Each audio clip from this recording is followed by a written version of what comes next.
Permanent లాంటి వాళ్ళని suspend చేసే కార్యక్రమం ఇది ఆంధ్రప్రదేశ్ రాష్ట్రంలో జరుగుతూ ఉంది. అంటే ఒక విషయాన్ని కప్పిపుచ్చడం గురించి పనికిరాని ఇష్యూస్ అన్నీ బయటికి తీసుకొచ్చి మీడియాని డైవర్ట్ చేసే కార్యక్రమం చేస్తూ ఉన్నారు. ఇవన్నీ కూడా ప్రజలు గమనించగలరు. ఇది నేరుగా ఈ గొడ్లవల్లేరు ఇష్యూ దీన్ని బయటికి తీయాల్సిన అవసరం ఉంది.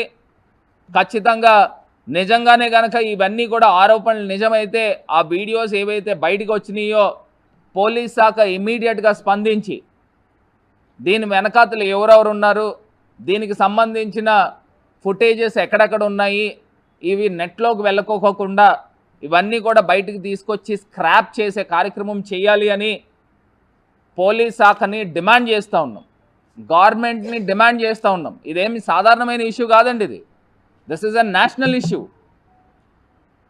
ఒక విమెన్ని స్పై కెమెరాస్ పెట్టి వాష్రూమ్స్లో స్పై కెమెరాస్ పెట్టి వీడియోస్ తీసే కార్యక్రమము, దీన్ని కప్పిపుచ్చి ఎంత పెద్ద ఇష్యూ అండి ఇది. అదే రకంగా పిల్లలు చనిపోతూ ఉన్నారు, పిల్లలకి విష జ్వరాలు వస్తూ ఉన్నాయి, హాస్పిటల్స్లో జాయిన్ అయ్యి స్కూల్ పిల్లలు. ఇంత అర్ధవానంగా ఇంత దారుణంగా తయారు చేసిన వ్యక్తి చంద్రబాబు నాయుడు గారు.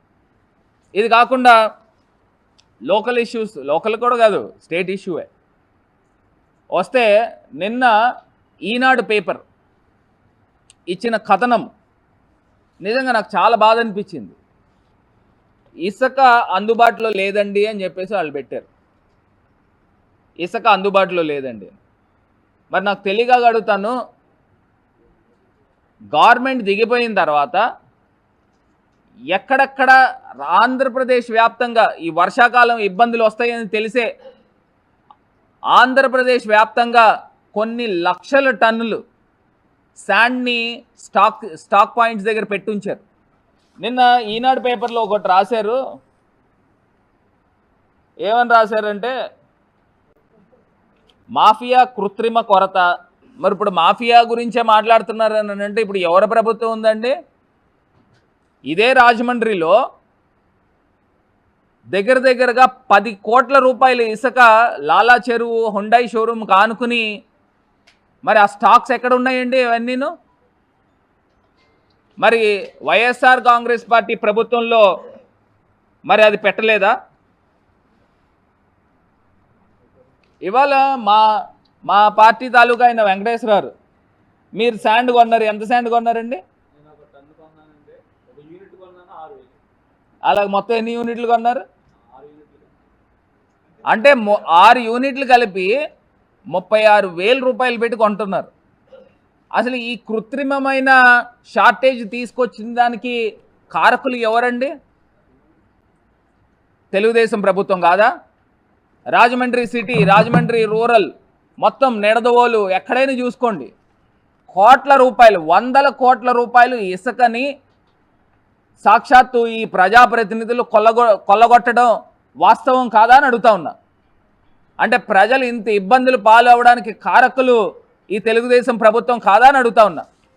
మరి ఇదే ఈనాడులో రాస్తూ ఉన్నారు కదా, మరి ప్రభుత్వానికి ఫేవర్ అయిన ఇదే దినపత్రిక రాస్తూ ఉన్నారు. ఏం చేస్తూ ఉన్నారు? ఈ లారీ లోడు 5 యూనిట్ల ఇసుక లారీ లోడు 23,000 రూపాయలు పలుకుతుంది. మరి ఈ రకంగా రాస్తూ ఉంటే మరి వైఫల్యం ఎవరిదండి? మరి ఇదే చంద్రబాబు నాయుడు గారు మాట్లాడారు కదా ఫ్రీ ఇసుకని. మరి 6 యూనిట్ల ఇసుక 36,000 రూపాయలకు కొంటా ఉంటే ఏ రకంగా ఫ్రీ శాండ్ అని నేను అడుగుతా ఉన్నా, నేను ప్రశ్నిస్తూ ఉన్నా. అంటే మీరు చేసే కార్యక్రమాలు ఏంటి? ప్రజల్ని నమ్మించి మోసం చేసి ఈవీఎంల ద్వారా గెలిచిన వాళ్ళు వీళ్ళు ఒక ఎమ్మెల్యేలా? ఈ రకంగా సంపదని కొల్లగొట్టే కార్యక్రమం చేస్తూ దందాలు మొదలుపెట్టారు. రాజమండ్రి వ్యాప్తంగా దందాలు మొదలుపెట్టారు. ఇదే తెలుగుదేశం పార్టీకి కొంత ఫేవరబుల్గా ఉన్న ఈయన రైజ్ సంస్థ, ప్రవీణ్ పుల్లట్ల అని రైజ్ సంస్థ, ఆయన ఒక ట్వీటో లేకపోతే ఏదో పెట్టాడు యూట్యూబ్లో. ఎలక్షన్లో 80 కోట్లు ఖర్చు అయింది, నెలకి 5 లక్షలు కట్టాల్సిందే ఆ కూటమి ఎమ్మెల్యే. ఇది రాజమండ్రి సమీపంలో బార్ అండ్ రెస్టారెంట్ యజమాని ఆరోపణ. డిప్యూటీ సీఎం పవన్ కళ్యాణ్ గారు స్పందించాలి. అంటే ఈయన ప్రవీణ్ అనే వ్యక్తి తెలుగుదేశానికి కొంత ఫేవరబుల్. అంటే 80 కోట్లు ఖర్చు అయిందంట. ఇంకెవరో కాదు, మన ప్రబుద్ధుడే. నెలకి బార్ అండ్ రెస్టారెంట్లు, ఒక్కొక్క బార్ అండ్ రెస్టారెంట్ 5 లక్షల రూపాయలు కట్టాలంట. ఈయనకి చెల్లించాలంట ముడుపులు. మొత్తం భ్రష్టు పట్టించేస్తున్నారు. రాజమండ్రి మనం ఉంటున్నప్పుడు రాజమండ్రి కలకల్లాడుతూ ఉండేది. ఇప్పుడు కళావిహీనంగా తయారు చేసిన ప్రబుద్ధులు వీళ్ళు. నిన్నో మొన్న మున్సిపల్ కాంట్రాక్టర్లతో కూడా ఏదో చిన్న పంచాయతీ పెట్టారంట. నా నోటీస్కి వచ్చింది. దాన్ని కూడా పట్టుకొని మీరు ఎక్స్ట్రా రేట్లకు వేసుకోండి, అందరూ రింగ్ అయిపోండి, నాకు మటుకి 5% ఇవ్వాలని చెప్తా ఉన్నాడు. కామా పార్టీలు ఏంటి వీళ్ళ గురించి మాట్లాడు. Can imagine? అసహ్యం అనిపించలేదా వాళ్ళు మాట్లాడే మాటలు? మొన్నటి వరకు బూతులు, ఇప్పుడు బూతులు లేవనుకోండి, ఆ బూతులు మాట్లాడే నోటికి తాళాలు పడ్డాయి. విన్నామా పోనీ 5 ఏళ్ళు ఎన్ని బూతులండి, ఎన్ని మాటలండి. ఇప్పుడు ఎవరన్నా మాట్లాడుతున్నాం ఆ బూతులు? చేత కదా? మనకు నోరులు లేవా? ఎందుకు మాట్లాడలేదు? Can you won't see that difference? Hell of difference మీకు కనపడలేదా? ఒకప్పుడు బయట పోతే మీరంతా నా ఇంటికాడ వచ్చి కాపలా కాసేవాళ్లే కదా. ఎక్కడ రానిచ్చారండి? విశాఖపట్నం పోతే రానియరు, తిరుపతి పోతే దిగనీయరు, ఇంటికాడ నుంచి బయట రానియరు. Can you imagine? గేటుకు తాళ్లు కడతారు. ఇక్కడికి వస్తే, అమరావతికి వస్తే తాళ్లతో, కర్రలతో, చెప్పులతో వేస్తే ప్రజాస్వామ్యం ప్రజ్వరిల్లుస్తోంది, చైతన్యం పెరిగిపోయింది. అరే డీజీ మాట్లాడతాడు. ఇవన్నీ మనం చూసిన అరాచకాలు, మీడియా పైన దాడులు,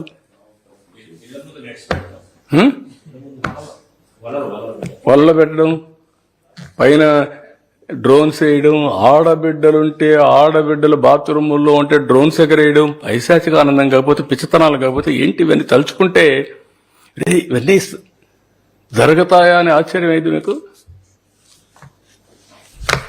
అన్నాయి. కానీ మీరు మర్చిపోతే ఏంటంటే ప్రజలు కూడా మర్చిపోయేదానికి ప్రయత్నం చేస్తారు. కానీ జ్ఞాపకం చేయకపోతే ఈ భూతం అటా ఉంటుంది. ఇప్పుడు మీకు మస్కిటోస్ ఉంటాయి.